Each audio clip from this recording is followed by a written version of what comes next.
గీ మధ్య ఉన్నోడు లేనోడు ఏం లేదు, అందరూ సమానమే అని చూసేటోళ్ళు ఎంతమంది ఉంటారు చెప్పులుల్లా? తక్కువలో తక్కువ మస్తు తక్కువ మందే ఉంటారని చెప్పాలి. అగో ఉన్నోడు లేనోడు మనకెందుకు, దేని గురించి చెప్తుంది, ఏం చెప్తుంది అని అనుకుంటుర్రులే. అయితే ఈ నూర్రి ముచ్చటైతే మొత్తం గీయాలంట సిబిఐ మాజీ వివి లక్ష్మణనారాయణ సారోళ్ళ భార్య అంట సైబర్ నేరగాల చేత మోసపోయిందంట. అగో ఎట్లా మోసపోయింది అని అనుకుంటుర్రులే. ఇక దేశంలో ఎవడైనా బాగా సంపాదించిండా ఒక్క రోజులా అంటే సైబర్ నేరగాలని చెప్పాలి. ఇక గీళ్ళైతే ఒక్క రోజులనే కోట్లు కొట్టేశారు, కోట్లు సంపాదిస్తారు.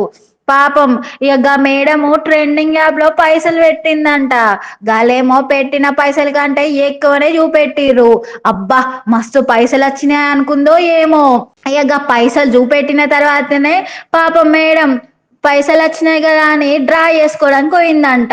అబ్బా గప్పుడు తెలిసింది మేడంకి పాప మోసపోయిందని. ఇక గాలేమో 2.58 కోట్లు కొట్టేసిర్రు. ఇక ఏంటనే పాపం CBI sir cyber crime police వాళ్ళకి ఫిర్యాదు చేసిండు.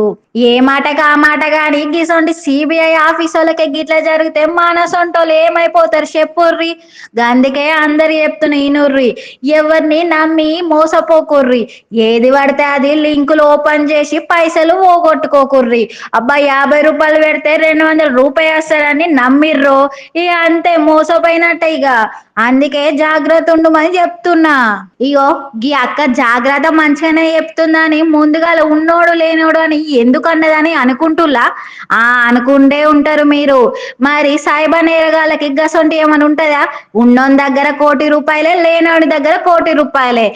ఇద్దరి దగ్గర సమానము కొట్టేసేది గీ సైబర్ నేరగాలే కదా. గందుకే నేను ఉన్నోడు లేనోడు అని చెప్పిన.